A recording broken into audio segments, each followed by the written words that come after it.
Hello, everyone, and welcome to MTX Chess. No intro today. We have another decisive result in Game 8 of the 2021 World Chess Championships between GMs Magnus Carlsen and Nepomniachtchi. What a game. Magnus with the white pieces, Nepo with the black pieces. You remember from Game 6, last time Magnus had the white pieces, he won that marathon game, 136 moves, the longest game in World Championship chess history. Well, today it's Magnus again with the white pieces, and he starts us out with e4. e5 from Nepo, knight f3, knight f6. We got the Petrov defense on the board, the same thing we saw from Nepo in game 4.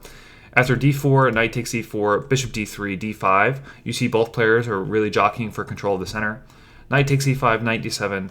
And here we get a series of exchanges. After knight takes d7, bishop takes d7, knight d2, knight takes d2, bishop takes d2, and bishop d6, we reach a symmetrical position where both sides have their bishop pair, and it's in these kinds of positions that Magnus just does really well. And what Magnus can do is convert on these very, very small imbalances in the position. And so we're going to see here how Magnus creates imbalances in the position.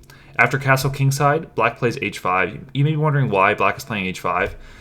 In this position, it doesn't really behoove black to castle so much. The reality is whoever controls this e-file is going to control the game. And I think what Nepo was doing with this h5 move was preparing some type of rook clip so that the rook could come over to e6. After queen e1 check, king f8, we get bishop e4 and queen e7, bishop takes d6, queen takes d6, and queen d2. We get rook e8, rook a e1, so both players trying to control this open file.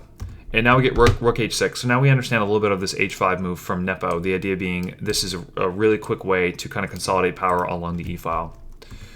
After queen g5, we get c6, shoring up this weak d5 pawn for black.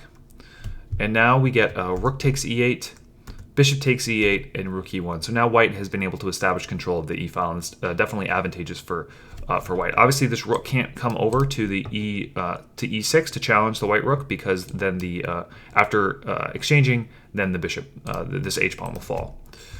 So after queen f6, Magnus played queen e3. An interesting line would have ensued if Magnus had played queen g3. The queen can't take this pawn, because if the queen does take this pawn, now we get bishop.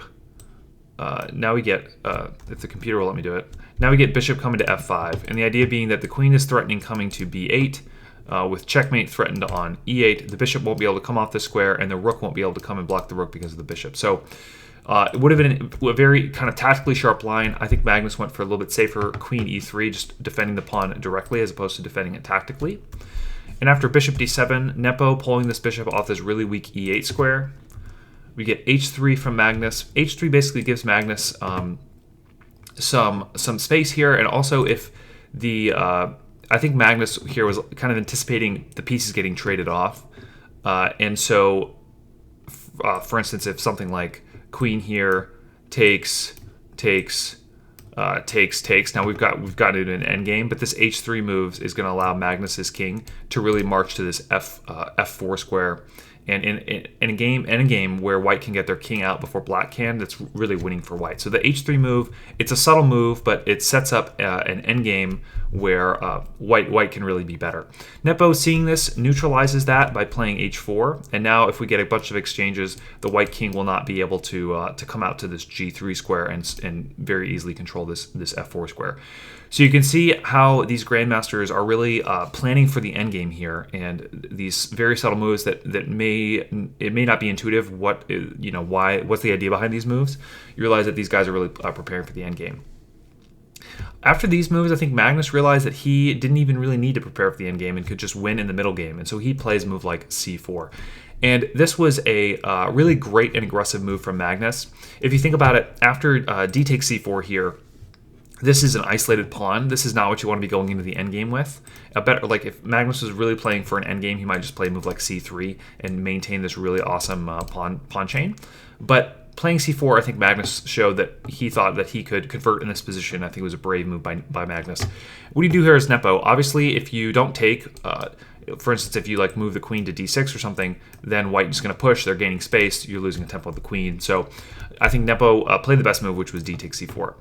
And after bishop takes c4, this is really Nepo's, in this position right here, the game is about even. And Nepo really made a big mistake here. And the mistake he made was playing b5. And you may be wondering, like, oh, why is b5 a bad move? Doesn't it gain a tempo on the bishop? The reason is because white has this great tactic where the queen comes to a3, checking the king and winning the a7 pawn. And then the pawn can't take the bishop because then black loses their bishop. And then black has doubled pawns, they're down a pawn, and the bishops have come off the board, which is not what black wants. So also, anytime you move a pawn, you create a weakness. So now this square has become weak, this pawn's weak, this square is weak. And a better move for Nepo in this position simply would have been king g8 with ideas of the king eventually coming to h7 and relieving any threats of checkmate down here on this 8th rank. So anyway, after b5, Magnus continues with the most tactically sound line, which is a3, queen a3 check. And after king g8, queen takes a7, picking off that a3 pawn.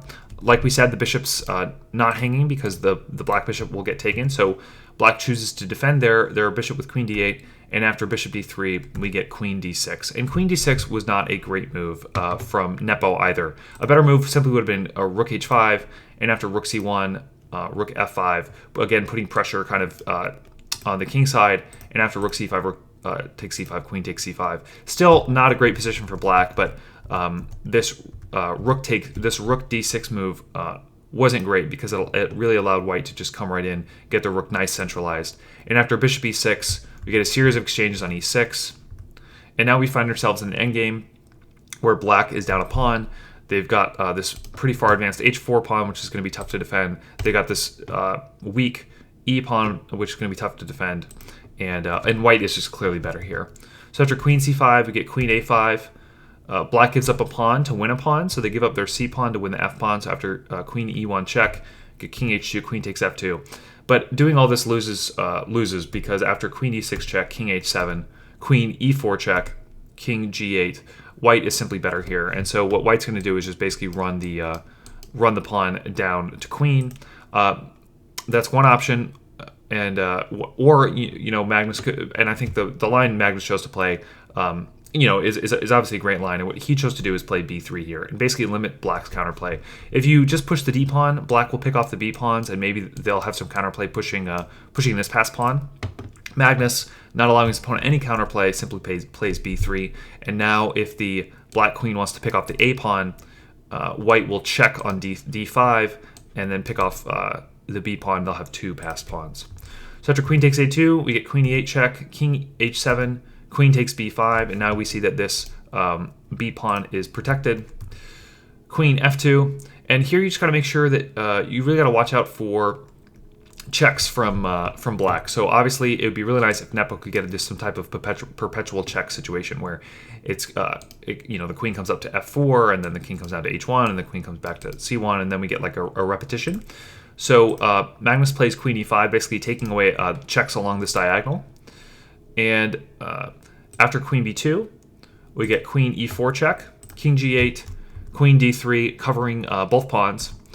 After queen f2, we get queen c3, queen f4 check, king h7, and now black's just moving their king around. After queen d3 check, get g6, queen d1, queen e3 check, king h1, g5, d5. What Magnus is preparing to do is to move his queen to f3, where she'll shore up the entire position.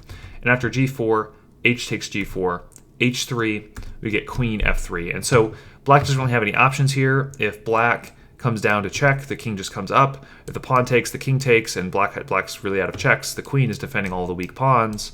And what's going to end up happening here is that after the pawns come off the board, it's going to be a queen and three pawns versus a lone queen, and that is just clearly winning for white. So it was in this position on move 46 that Nepo resigned the game. So wow, Magnus with two consecutive wins with the white pieces, a really incredible play from Magnus. Nepo missing some opportunities. I think the move that really did it for Nepo was that if I can find it, was that b5 move, which just was definitely a mistake here in this position. Nepo played b5, just weakening up his pawns and allowing Magnus to pick a pawn off with this nice queen a3 tactic. So unfortunate for Nepo. I think the margin here is going to be a little bit more than he'll be able to overcome. It'll be interesting to see what he comes out with in Game 9 if he's going to keep playing the Rui. I'd love to see him shake it up. Let me know what you think Nepo should come out and play in Game 9. Tomorrow is a rest day for both the players, so I will see you guys in 2 days. All right, take care.